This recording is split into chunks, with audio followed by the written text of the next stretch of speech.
Hello. Hello.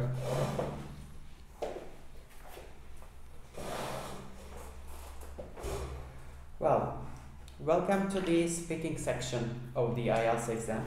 My name is Jake. I'll be your examiner for this part of the test. And I'm going to record this for marking purposes. Well, may I see your identification, please? Sure, here it is. Thank you. What's your full name? It's Mehmet Karaoğlan, but you can call me Mehmet if you want.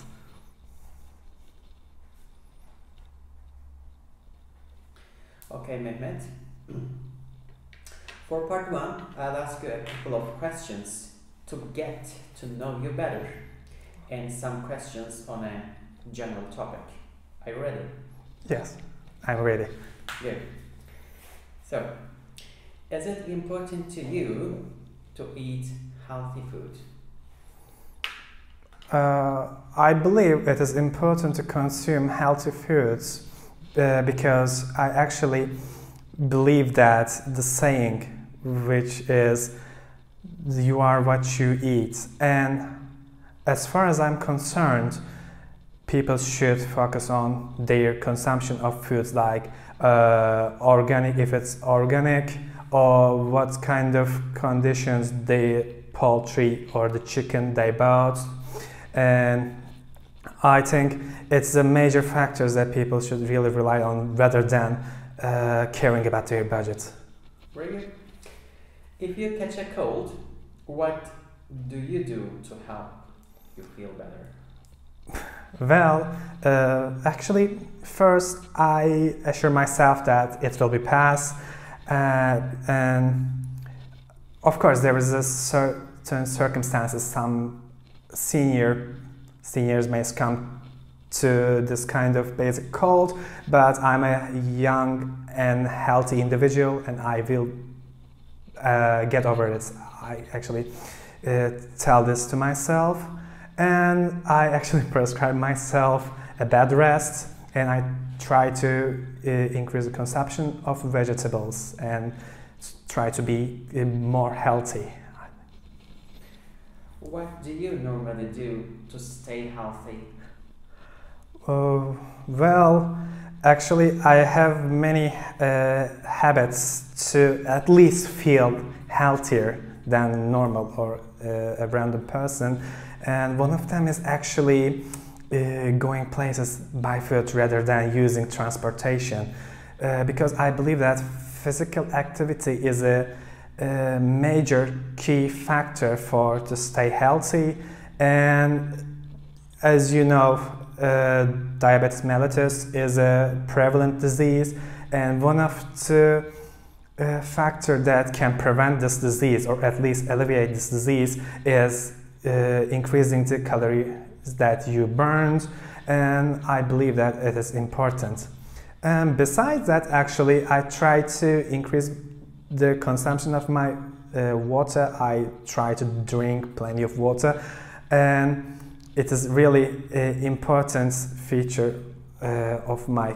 Actually, it's the important characteristics of my personality, I believe, because I consume at least 5 or 6 liters per day. Yeah, it's a huge amount.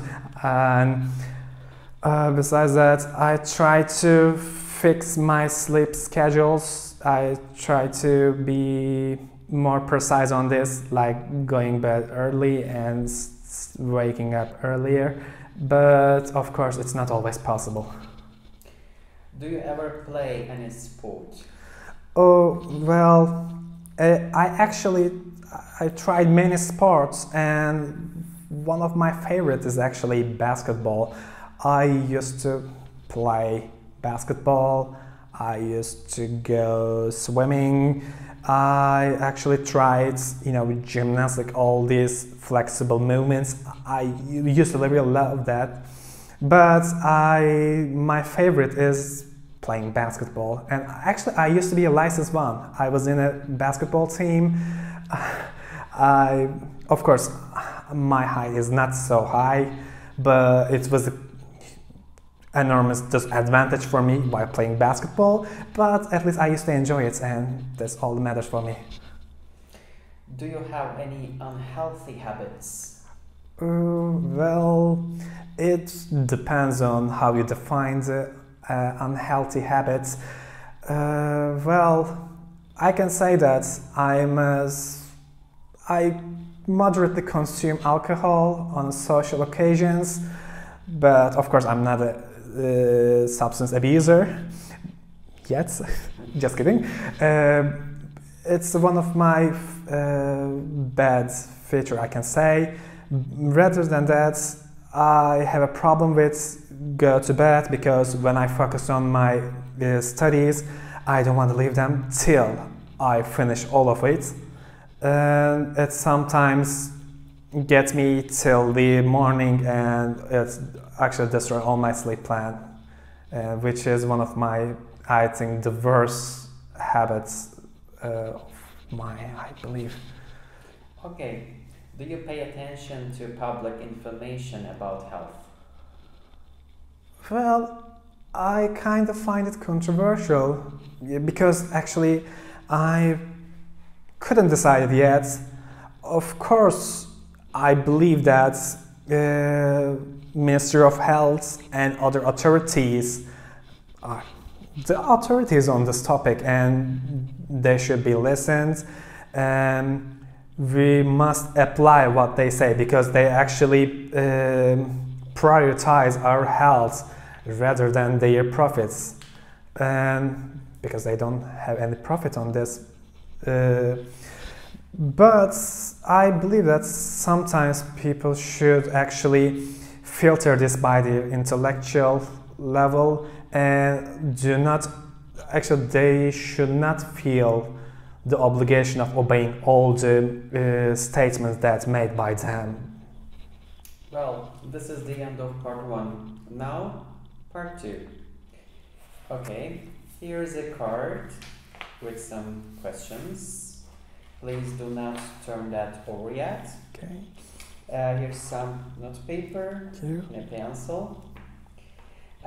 You'll have 1 minute to look at questions on the card and think about your answers, and then you'll have 2 minutes to speak. You have 1 minute to take notes if you wish. I'll tell you when to start, when to stop. Your 1 minute preparation time begins now. Go ahead and turn over the count.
Please begin now.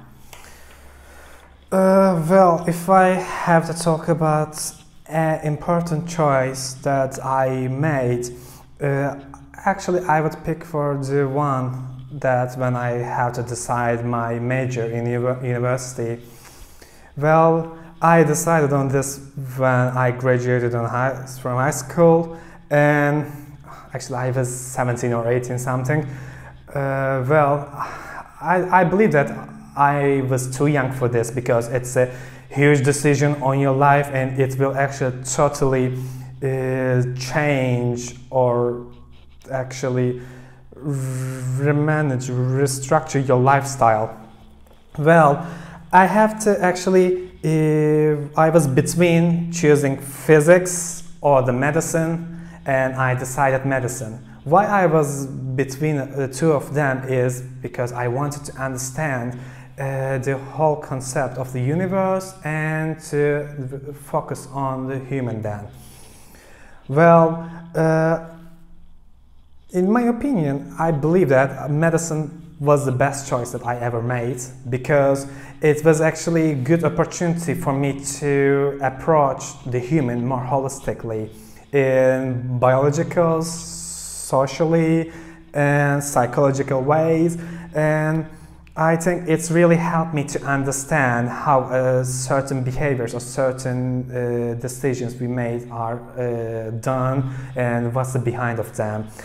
And I was really confused and helpless while I was making this decision, because it was really hardest and toughest decision of my life, and anyhow was appreciated by them, my friends, my family, and eventually I decided on medicine, and I'm totally confident and happy on this. Okay, I'm gonna stop you here. Thank you. Because your time's up. Please pass back the paper and the pen and the question card. Thank you. Now I'll ask you some more questions for part 3 related to the topic at part 2. Here we go. A person should never make an important decision alone. Do you agree with that?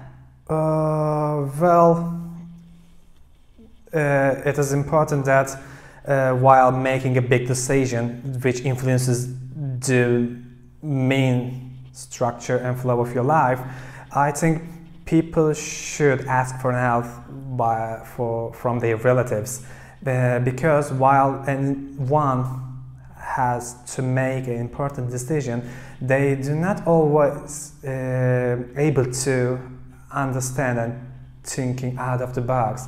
And I think other perspectives and other people's opinions are much crucial on this choice.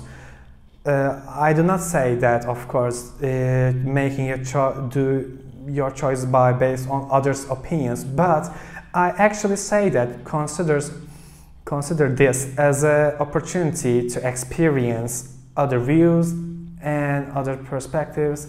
All the experiences are actually valuable when you realize that. And this is actually why I always ask my parents when I think about doing something big in my life, because I know that they actually more older and they probably had this problem or similar problem before, and probably even though they might not have the best solution for this, I think asking for help is not as pathetic, and it's a virtue, I believe.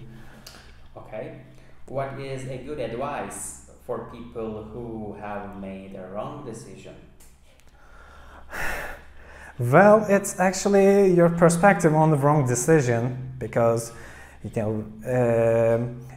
as a human being, the reality is based on how you perceive it, and your perception is structures and builds the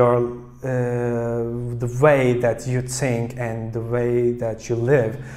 But if someone feels hopeless and they are not content with their choices, I think they should go with the flow, because you may never know what life gets you, and you may never know the opportunities you will have in the future. Be optimistic, yes.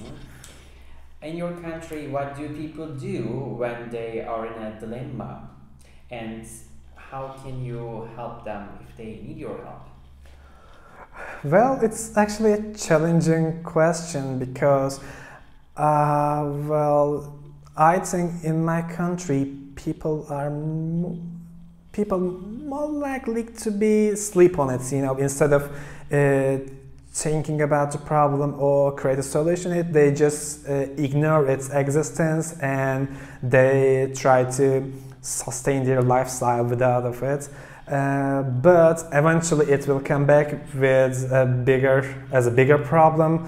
And when this happens, they usually, I think, ask for help from their relatives, but after that certain time, it's not applicable to, assistance of others, because it's now unmanageable. Okay, that is the end of part 3. That concludes the speaking portion of the exam. Thank you, Mehmet. Have a good day. Thanks, you too. Evet arkadaşlar, az önce Mehmet ile IELTS Speaking Section'ımızı bitirdik. Kendisi 9 alabilecek bir skora ulaştı. Şimdi bunun sebeplerini birazcık tartışalım. Neden oldu, neden bitti? Bunları incelemeye çalışalım. Biliyorsunuz ben Cenk Hoca. Bana her türlü ulaşabilirsiniz. cenktuncay.com'dan ya da onlineeğitim.cenktuncay.com'dan erişim sağlayabilirsiniz. Haydi başlayalım. Part 1'de Mehmet'e sorduğumuz 6 tane soru vardı. Is it important to you to eat healthy food'la başladık. Public information sorusuyla bitirdik. Dikkat ederseniz Mehmet bütün sorulara cevap verdi. Cevaplarına örnekler geliştirdi ve bunları detaylandırdı. Hiçbir soruda bana soruyu tekrar ettirmedi. Soruyu çok iyi algıladı ve her zaman konunun içinde kalarak cevapladı. Part 1'de dikkat edeceğimiz şey, bakın dikkat ederseniz bütün soruların içerisinde you var. Yani Mehmet bunları kendisine göre cevapladı. Çünkü zaten Part 1 adayı tanımaya yönelik olan sorular içeriyordu. Buradaki her şeyi fazlasıyla doğru yaptı. Belki bir dezavantajı olması gerekenden bir tık daha fazla konuşmuş olabilir. Ama bu çok da tolere edilebilecek bir durum. Ben Part 1'de Mehmet'in herhangi bir hata yaptığını düşünmüyorum, zannetmiyorum. Her şey gayet olumluydu. Part 2'ye geçtik ondan sonra. Cue card sorusuydu. Burada da yine bütün sorulara tek tek detaylı bir şekilde cevap verdi. Important choice'u neydi? İşte üniversite sınavında seçtiği bölümle ilgili bir şeyler anlattı. İşte ne zaman işte 16-17 yaşlarında bunu denk geldiğini, bu kararı vermek zorunda kaldığını, neyle ne arasında kaldığını anlattı. Zannedersem fizikle tıp arasında kalmıştı yanlış hatırlamıyorsam. Did you make a good choice or not? Burayı gerçekten çok güzel açıkladı. Sadece burada evet iyi bir sonuç yaptım deyip geçmedi. Bunun sebeplerini anlattı bize. Videoyu tekrar başa alıp dinleyebilirsiniz kendisinin konuşmasını. Kendini nasıl hissettiğiyle de ilgili çok ileri derecede akademik kelimeler kullanarak bu hissiyatını bizimle paylaşmış oldu. Zaman sıkıntısından da bir problem çıkmadı. 2 dakika boyunca dolu dolu güzel bir şekilde konuşmuş oldu. Buradan da onu eleştirebilecek bir şey çıkartamıyorum ve son partta ise geldiğimiz zaman bakıyoruz ki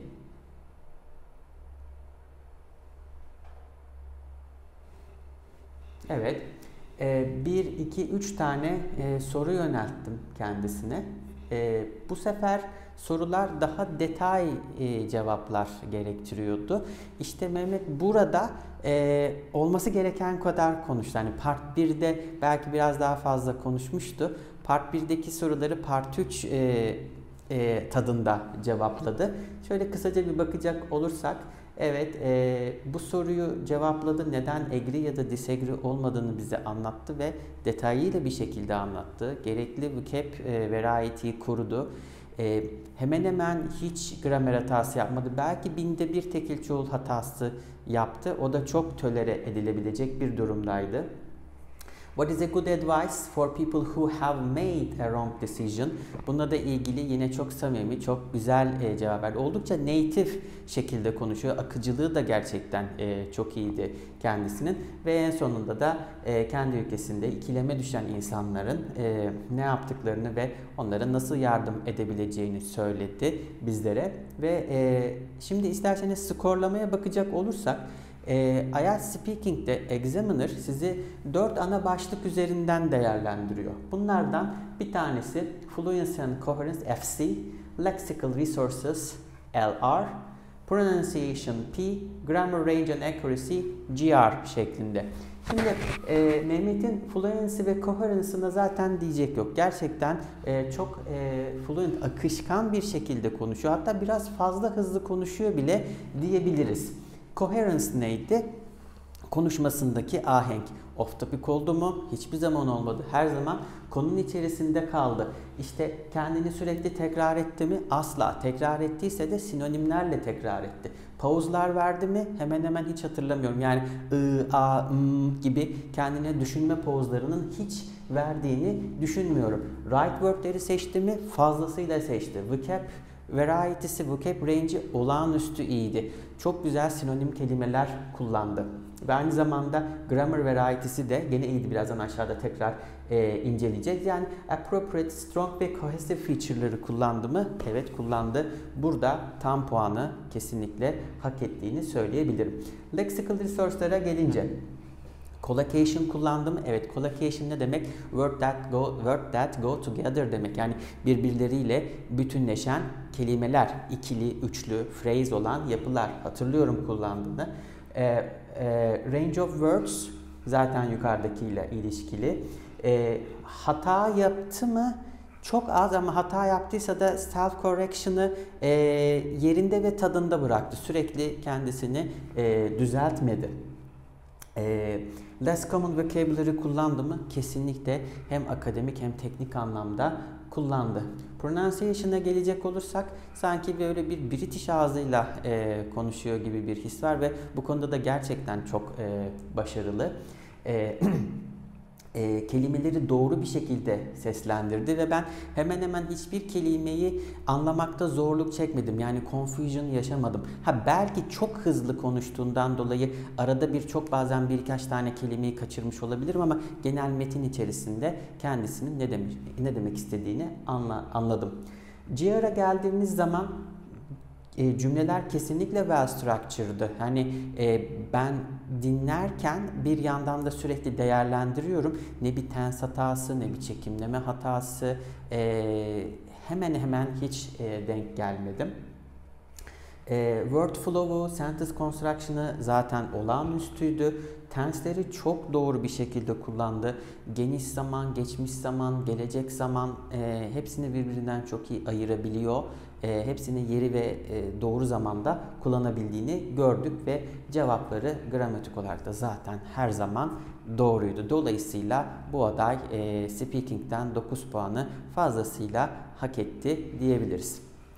Evet arkadaşlar, ben Cenk Hoca. Bana her zaman ulaşabilirsiniz, yazabilirsiniz, erişim sağlayabilirsiniz. Umarım bu video speaking açısından sizlere bir değer katar, bir fikir verir. Hepinize sınavlarınızda bol şans diliyorum.